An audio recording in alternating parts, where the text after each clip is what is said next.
it was around 9-10 years ago, where I was just deeply unhappy, extremely anxious, despite having everything that I wanted on paper, everything that I wanted, like the job I wanted, the relationship, the home I wanted, the wardrobe, like all of the things. And I was deeply unhappy, and I couldn't work out what had happened. And I noticed then that alcohol confused that situation to such a degree that only through addressing the way I was using alcohol, only by removing alcohol, would I be able to get clarity around what was going on, about why, having achieved all of these extrinsic markers of value, had resulted in me feeling unhappier than I'd ever been in my life. That was Ruby Warrington talking about how she began getting sober curious. Hello, I'm your host, MartinJon, and this is the Recover Yourself podcast, where we talk to people with long-term recovery about how and what they're recovering to, beyond the conversation of just recovering from. This week, I'm excited to present Ruby Warrington, author of the books Material Girl, Mystical World, and Sober Curious. Ruby's journey is a very honest one, and that's what really interested me in talking with her. This podcast focuses on those who have a history of addiction. However, the recovering of yourself is something each and every one of us has to do, not just those in traditional recovery. Ruby talks about how she came to understand that even though her substance addictions didn't threaten her life, as they did for many of us, they did threaten her relationship with herself. And that was enough to get her sober curious. Really great. I'm super excited to chat with you. Awesome. Congratulations on all that you got going on. And Thank you. Like the growth of Sober Curious and the movement and everything that's happening, oh man, that's like fucking it's sweet. Amazing. The way that term has just taken off it's just really it's just nice, because it proves to me that my hunch, my intuition, that many more people were ready to talk about this than were actually being open about it or talking about it, was correct, and so I hope it's really helpful for people, and I feel like it is really helpful. It's been really helpful for people. Yeah, so, I think so. Great. And good phrasing. Like I have to say, like, it's just like, oh yeah, that's awesome. Like, because so much of what we're doing, and I have to say, over the last 6 months or so, like, it seems like you have really owned something new about it, and that's it. I mean, it seems like it's no longer just a curiosity; it's an understanding. Of me personally. Yeah, and I don't know if that's true. I don't know. I mean, I guess I've only been the book's only been out for 6 months. Yeah, so, right. But yes, perhaps, through doing my own podcast, through having a lot more conversations and interactions with people about their own approach to this, through having to explain myself and explain what Sober Curious is to so many people on podcasts and in interviews and things like that, I guess, yeah, it's led to a deeper understanding of the different factors at play, the different layers, the different things that people are bringing to the different places people are coming from, Right. Yeah, because we're all coming from different places. Exactly. Right? Like, yes. You recently went on a retreat, and it seemed, is that right? Or you went back to London? I lead retreats. Oh, okay. So I led a retreat at the Kripalu Center for Yoga and Health at the beginning of July. It was just after July 4th. And then I basically took off myself for 4 weeks of travel back to Europe to visit family. Yeah. So, yeah. And that coincided in terms of retreat. I think that's a really interesting word, actually. You mentioned there's been a lot going on for me, to the point that I got massively burnt out by the beginning of the summer, and decided to take a big pause on social media for a few months until, I don't even have a time limit on it. Honestly, I just put a pause on social media until I felt like it, meaning until I had the capacity to actually be there, because it's a lot. It takes a lot out of us, actually. And I think that's something that we're not questioning enough, and definitely something I'm going to be diving into in my next book. Well, I'm super excited, because when I look at the word sober, right? Because I have a book that I'm pushing out right now, trying to get an agent and stuff, that is Recover Yourself, Refocus Your Life Now That You're Sober. And when I talk about sober, What I talk about is thinking clearly, meaning thinking without the use of social media, without the use of caffeine, without the use of any of these things that we utilize to help us think, right? And to help us process who we are in the world. I love that. Someone said to me recently, they were talking about, you pro alcohol, what do you really stand for? And I was like, well, I'm pro, it's not so much that I'm pro abstinence, I'm pro clarity. Whatever it takes to have real, true clarity of thought and mind and intention, that's what I'm pro, because I think there are so many things in our world today that are set up and designed to steal our attention and to shape our opinions and to shape who we think we are. And we have to be super vigilant in this society that we live in now to retain clarity. And I think that any substance, any behavior that kind of clouds our connection to ourselves ultimately gets in the way of clarity. So yeah, there are some really big, scary decisions that need to be made in the world right now, and causes to show up for, and things to believe in. And I think unless we can be really clear about who we are and what we're doing and what it's all about, we're not going to be in any fit shape to contribute to those changes that are happening. Fuck off. Yeah, no. I'm pro clarity, so bringing clarity. And even like I look at emotional loops, and I look at all of these products and foods and other things like that just make you want more of it. Like you're not thinking clearly. You're not really capable of making a decision based on not for who you are, based on who you are, who you truly are, and what you actually need. Yes, exactly. Right. And again, that is that sobriety that I talk about. Because this podcast is for people with long-term sobriety or long-term recovery, because that doesn't happen. Like I talk about the difference between recovering from and recovering to. And I look at like the place that you're talking about is this idea of recovering to, or recovering yourself and recovering something, rather than like, oh, I'm recovering from this thing. And when we talk about that, I think that's where the birth of stigma is, because we all are afraid of looking at our addictions, but we all have them. Yeah, right. Exactly. There are parts of our essential self or nature that are very difficult for any of us to be with. And so, yeah, I see all of our addictions as a way to not be with those parts of ourselves. The essential part, which is, like you say, the stripping away of all of the external stuff. Well, what are we left with when it's just that in our essence? I really like that. Yeah, the recovering to is really, it's a really empowering way to frame it, I think, because it's actually a reclaiming. You're speaking about a reclaiming of self. Right. And then that is a conversation that we can have with anybody. Right? Whereas when we talk about recovering from, people go, well, I don't have to recover from anything. I'm fine as I am. It's like, yes, you are. But can you recover more of yourself? Yeah. And this is another area I think this is rife, is in relationships, and I think that dating apps, not without being judgmental or anything, but it's like, I think the whole way that dating has been engineered to be this addictive social behavior as well is rife with that. Absolutely. So, Amy, speaking of thinking clearly, when did you realize that either you weren't thinking clearly or you are thinking clearly? Well, it's interesting. You mentioned that this podcast is for people in long-term recovery. I don't necessarily describe myself as being in recovery. Meaning that, in a very narrowly defined definition that people outside of the recovery community think of recovery. It's like, okay, I'm not doing a 12-step program. That's not my story. However, I've been recovering back to myself through my sober curiosity, I guess, for almost 10 years. Which I guess counts as long term, right? That's long term. I haven't been abstinent that whole time. I don't have a day count.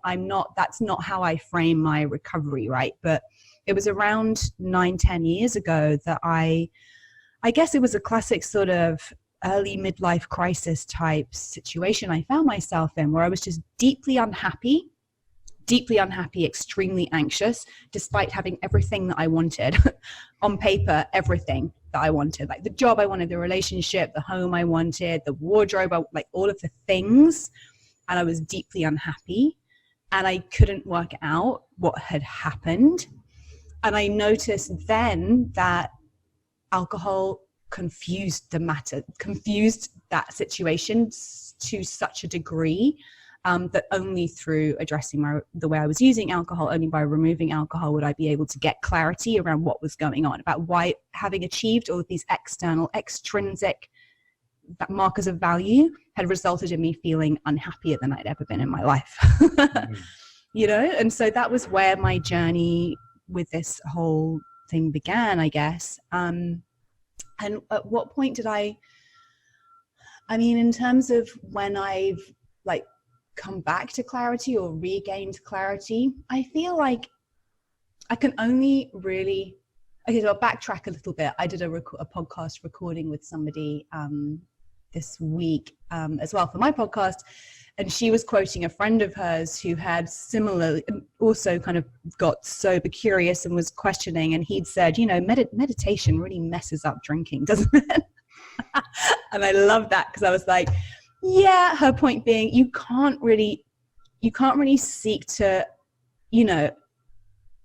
start a deeper conversation with what's happening inside your head and still be drinking, because then you can't help but notice that the reasons you're drinking are to escape from whatever is happening inside your head, right? That's why I can't abide by the term mindful drinking, because I'm like, anytime we're drinking, it's to get out of our mind. Like, that's just what we use it for. That's literally what it is, right? And sometimes that getting out of our mind can potentially be a positive thing if it's taking you to a place of inspiration or magic. But also, I'll backtrack there, because I've since, of course, discovered that inspiration and magic are available to me through other means that do not have all of the negative consequences of drinking attached to them. But the reason I explain this is because it was around that time of questioning, when I was kind of having this, what the hell is going on? Hold on, this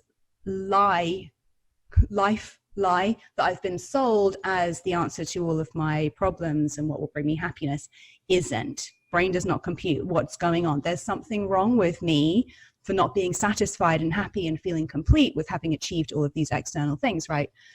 No.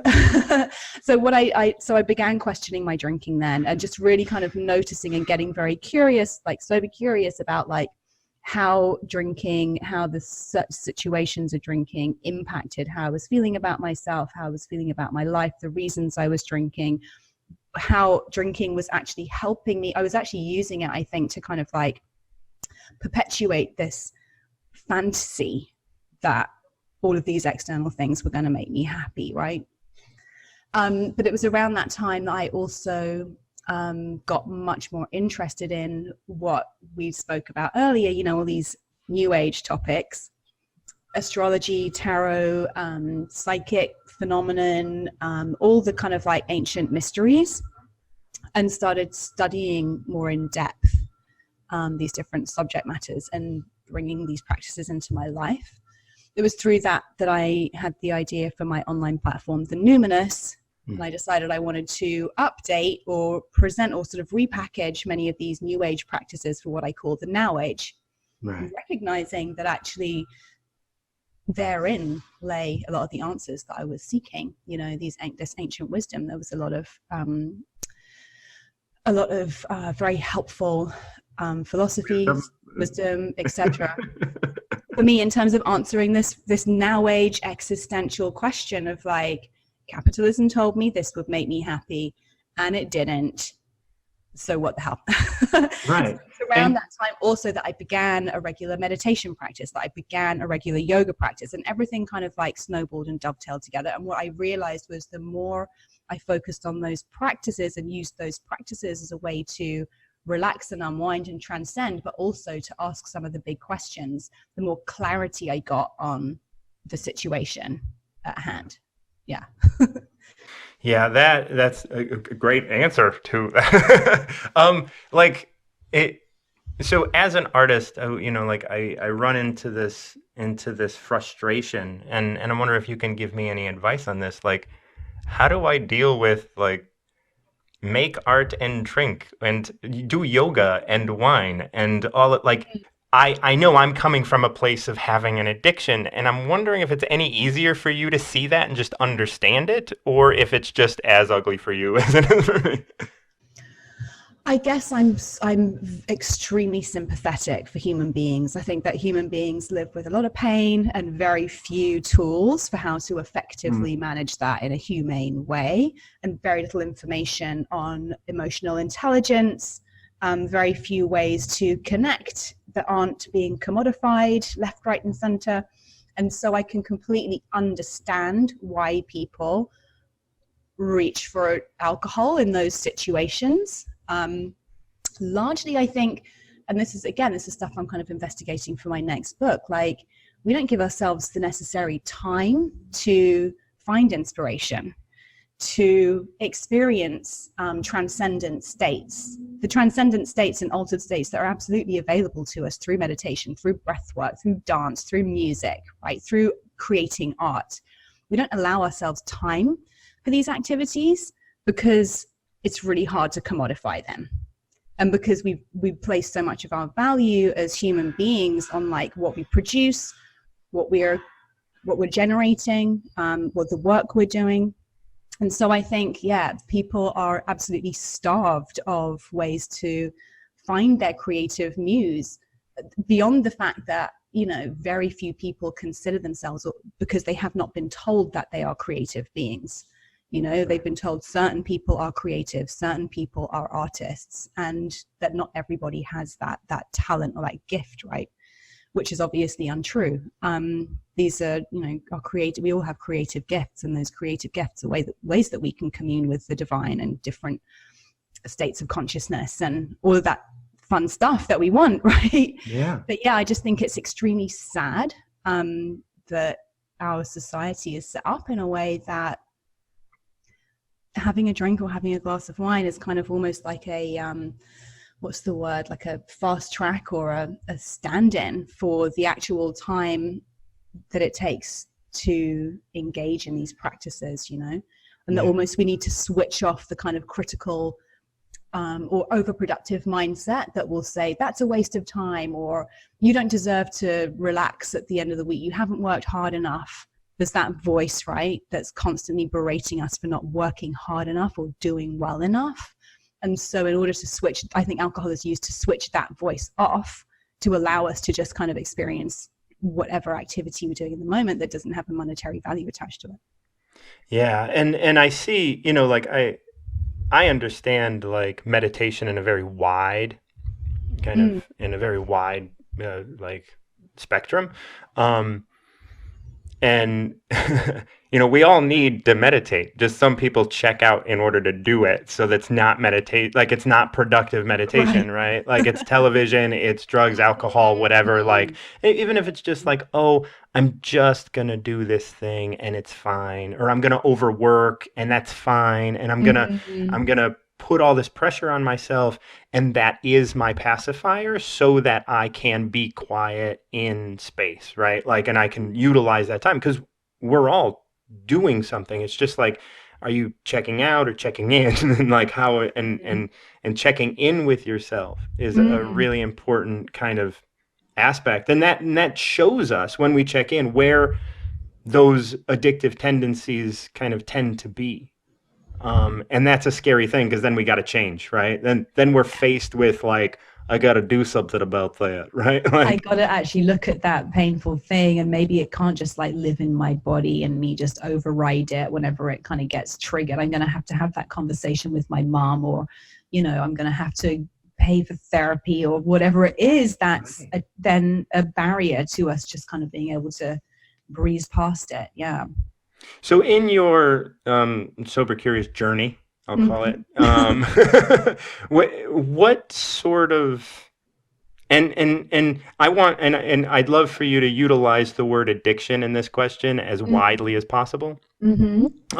What sort of addictions did you see you had? And how did you sort of start to realize, or did you realize that like your life was rife with them and you had to like sort this out? I mean, I definitely was addicted to alcohol. It's an extremely addictive substance. It's everywhere. In my book, I kind of position a little theory that anybody who drinks regularly, I think, is a little bit addicted to alcohol. And I think you'll be able to speak better to this. But there is now widely recognized, a sliding scale when it comes to our addiction to substances.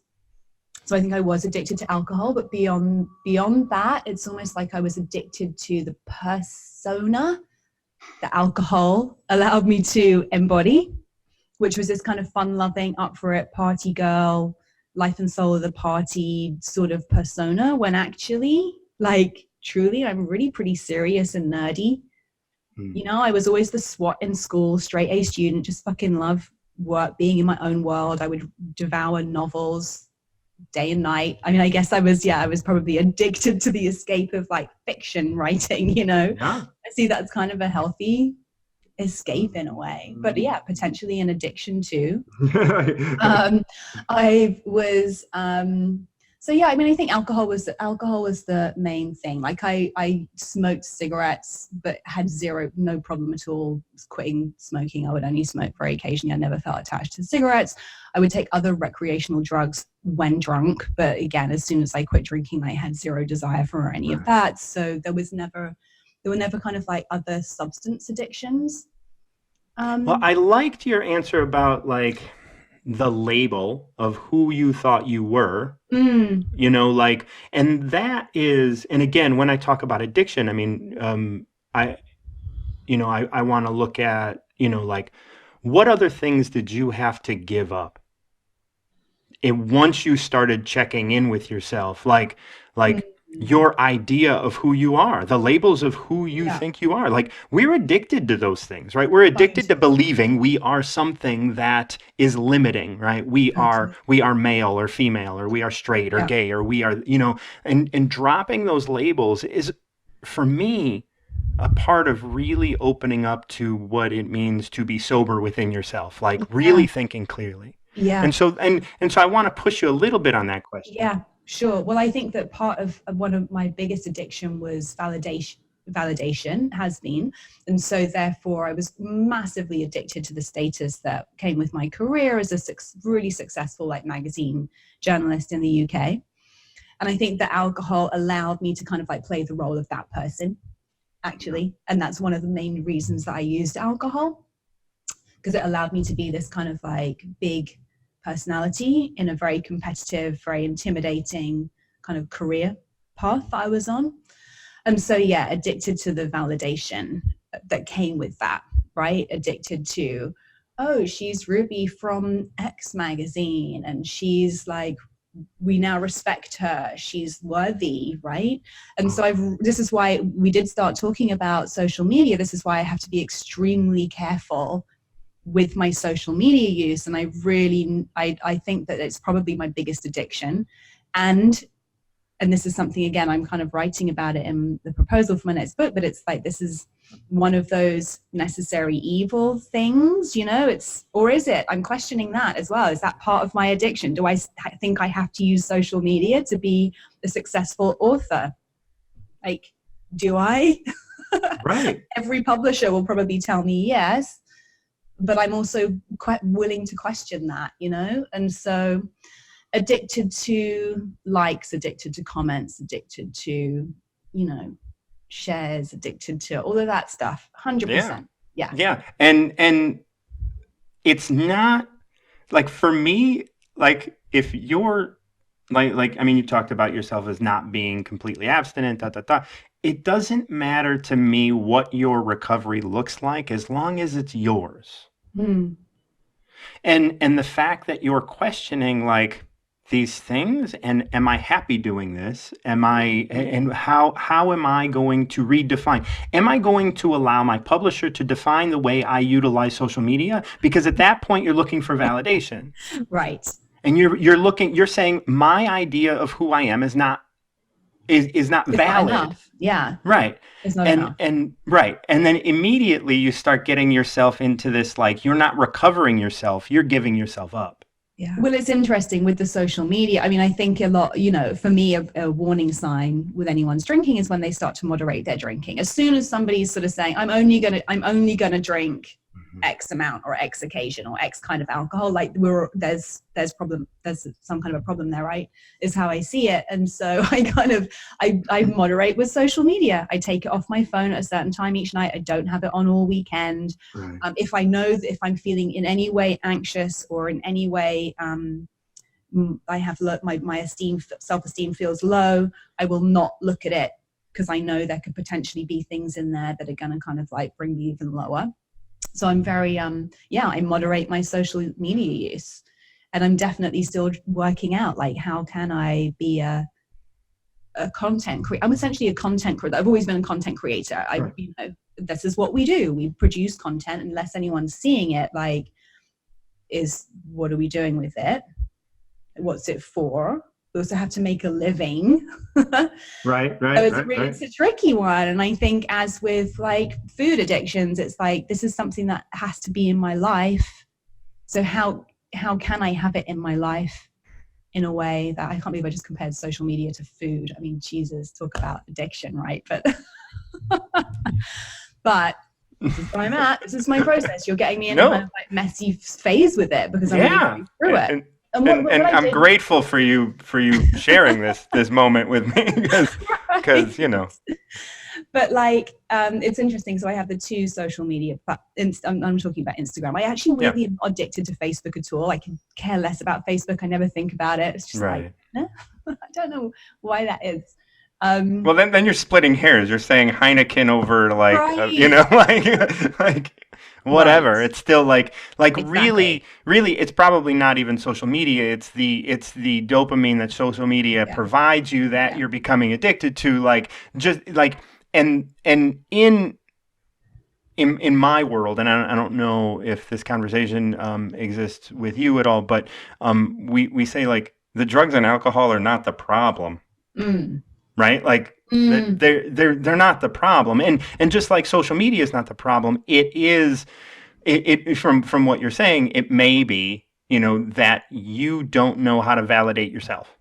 You don't have enough value in your own self and when you're down, right? Yeah. There's potentially something in social media that'll bring you down, but there's also something there that will bring you up in an artificial way, and you won't be thinking clearly. You won't be able to sit in your emotion, because your emotion will have been co-opted by your dopamine, which you received because you got 35 likes.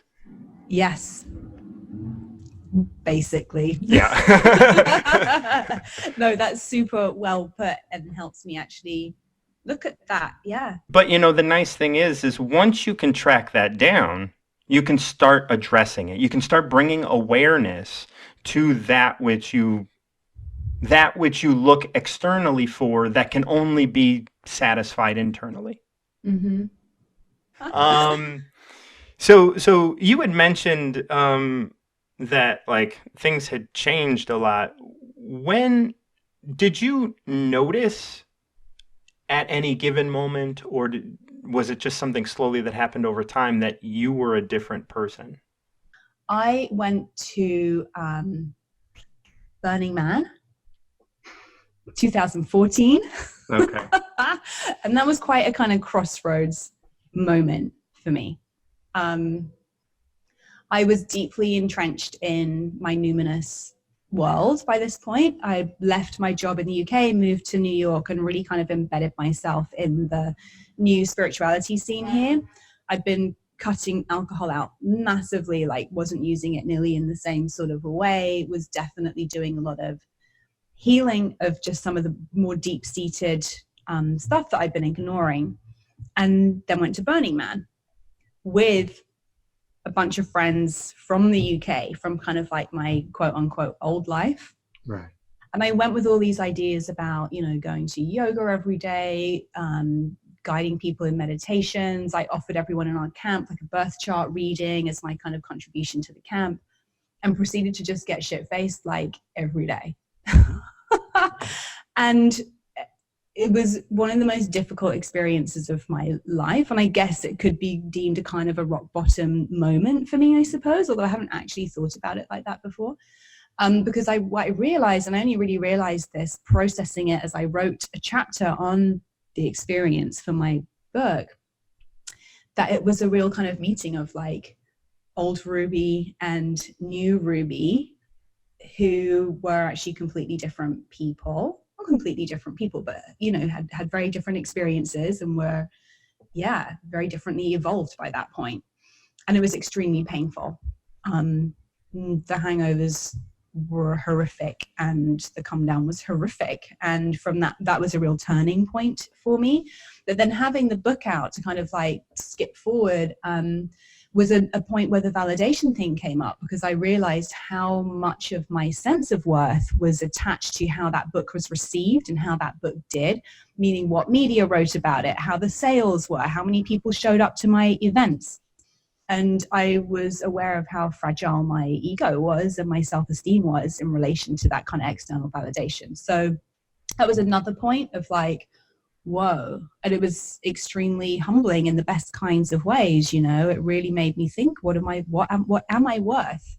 What is the worth of my work? Like, what is my work? What's it for? Like, who am I and what am I doing? And what do I really want to say? To what end? Like, what are my goals? Do I need goals? Like, all of this stuff came up. So that was 2 summers ago. And in fact, writing that book, really, I'd already started hosting my Sober Curious events in New York, which began happening early 2016. And so I was already kind of deeply entrenched in the Sober Curious realm. Right. And it was shortly after that book came out that I pitched the idea for Sober Curious. But I'd say the past 2 years have been, it's the transformation has kind of sped up, or the reclamation, shall we say, has really sped up. Yeah, it takes a lot. And that's why, like, my questions, like the questions I ask people are always just like, when did you start thinking clearly? When did you realize you were a different person? Like, it's all about, like, these are the mile markers that like open the floodgates to who you are. You know, because you're not going to get here without that. Yeah. You know, like, without understanding who you are and actually fighting with who you thought you were. Yeah. Because totally. That's like all of us addicts, you know, like me, right? Like, we had to say at some point, but without this, I'm not me. And all that we had to do was have faith that we were going to become more us. And understand that no matter what that was going to be, it was going to be us. And it was going to be amazing because that's what we were, right? Like, that there could be that could never be more destabilizing, or could only ever be more stabilizing and more, more of the good stuff. and that is why I talk to people again with long-term recovery, because like you can't be recovering from forever, I don't think. Because I look at it as you put a pick in the ground and then you get some distance from it. And eventually you're so far from it, you don't remember this relationship. And so you have to re-engage it in order to remind yourself that you're fucked or whatever. Yeah. You know? And it's like, I want people to let go of that rope that's keeping them 15 years ago. Like, I haven't had a drink in 15 years. And if I don't go to a meeting, I'm gonna. It's like, well, why? Like, because you don't know who you are and you don't know what you're capable of. Not everybody can get there, but that is why, like, I'm not interested in getting people to stop using. I'm interested in getting people to continue moving forward with recovering themselves, you know. And that's why, you know, when I noticed that you were checking out of social media, it was really important for me to reach out to you. And I was just like, I want to talk with you about, like, because you're doing this. And again, like, however, whatever your rock bottom is, I don't care. I don't care if your rock bottom is the first time you drank and then you were like, I'm never doing this again. And then you don't, and then you grow and you move in the direction that both of us are moving for clarity. Mm-hmm. If you do it and then just pick up, a sub sandwich and a donut, and then you just move forward and say, well, I don't like drinking, I'm going to use food. Or I don't like drinking, I'm going to use crack. I don't like drinking, I'm going to use something else, like sugar, whatever it is. Like, I'm going to use being angry at the world. I'm going to use validation. It's all just replacing you and all of the awesome that you are, right? So that's why, that's why those questions are kind of in place. They're really important questions, and it's very valuable. And this is one of the reasons I'm so grateful I can have a career as a writer, because I've got to process so much of my experience through my written work. And that's something I do with people when I lead retreats, is use the power of storytelling, which, is definitely something that can happen in kind of recovery circles, right? But the power of storytelling for really kind of being able to notice those markers, to notice what was happening at the time, to notice what you felt, to notice where the battle kicked in with the old stuff, like what it was that triggered it. So I think our stories are extremely valuable when it comes to walking this path. Yeah. And again, where we're going, right? Like, you have 10 years, I have 18, like, just on this path.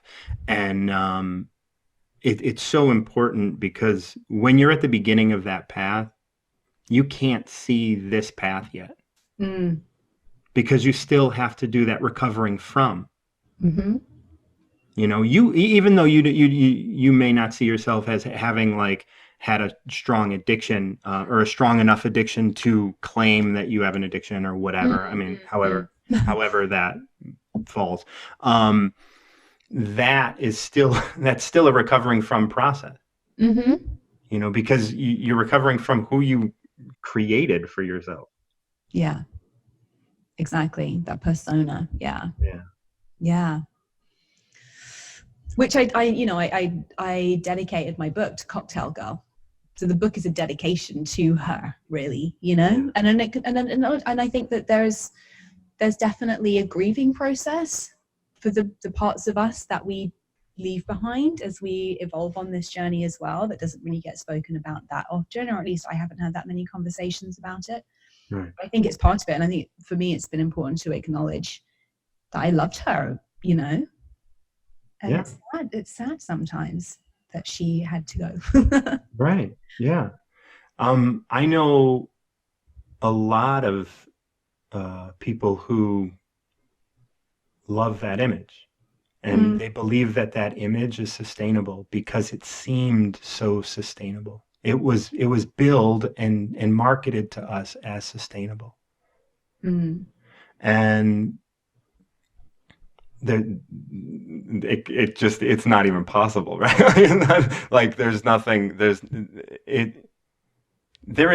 and I again have 18 years, so like I don't even understand why you'd want to be buzzed, right? Like, I'm like, what does that do, right? There are times where I am so like, oh, good, I wish I drank. Or more so, I wish I just could escape from this. Like, this sucks. Like, I wish I could just like switch it off. Yeah. Right. Yeah. And it's like, oh, it's so much. But then I realized that like overwhelm and feeling overwhelmed is always a learning process. And so it's like being in a space where I can just be like, oh, I'm just learning, relax, just be in this space. Yeah. And for me, that often involves like having some tears, and it involves doing some, and again, I feel very fortunate. My mother is a psychotherapist. Not that she ever therapized me. And in fact, she only came to that career at the age of 60, having been in and out in therapy, like for most of her adult life, like dealing with her stuff.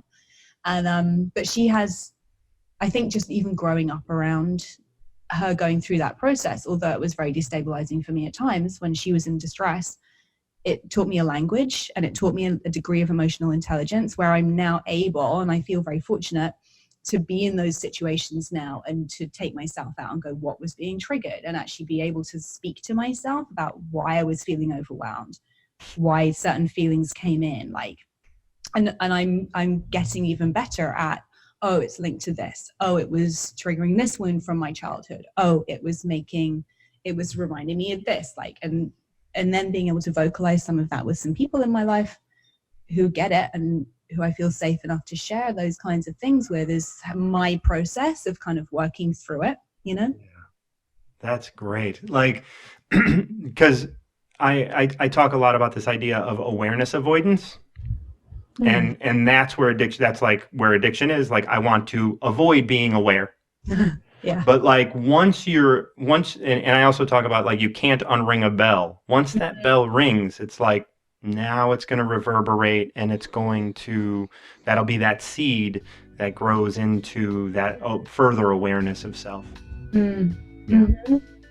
And that awareness can be really painful and feel unfair, and it can bring up a lot of difficult stuff to look at, but otherwise it's just going to sit there waiting for the next time it gets triggered and makes us want to reach out for something to numb it away. So you have to confront it, or you can never escape it. And what else are we doing? What else are we doing, like, with our time? Seriously, what else really matters? Yeah. Like this is your life. Like, how can you like I don't understand. Like, I feel something. Let me get away from it. Wait. You're feeling something. That's so you valuable. Completely. So valuable. Like, honestly, treasure, gold. Yes. You know? So precious. Man. All of the feelings. Yeah. All of them. All of them. Ruby, thank you so much for this time. Oh my God. Like, that was so easy and so wonderful to chat and get to know you and be here and share this. So really great, and thank you for persevering. I really appreciate it. It's been great talking about you and learning more about your approach too. That was Ruby Warrington, and I can't say enough about how much I respect her and her message. I want to thank her for the vulnerability she's showing by sharing so much of her life so openly, and for the honesty and trust that she's showing in us by sharing with us. Once again, recovering yourself is not about dealing with your habits or addictions. It's about picking yourself up once you put those things down. As Ruby so eloquently put it, it's about finding clarity. Thanks again for listening to the Recover Yourself podcast. I encourage you to rate and review this podcast on your favorite podcast app, as well as send me feedback on where I need to focus my efforts so I can help more people. Donate and support this podcast so I can continue bringing you the best of what recovery has to offer. If you resonate with what we're talking about on this podcast, don't hesitate to reach out to me. And all the better if you have some clean and sober time. I wish you all the best. And until next time, keep recovering yourself.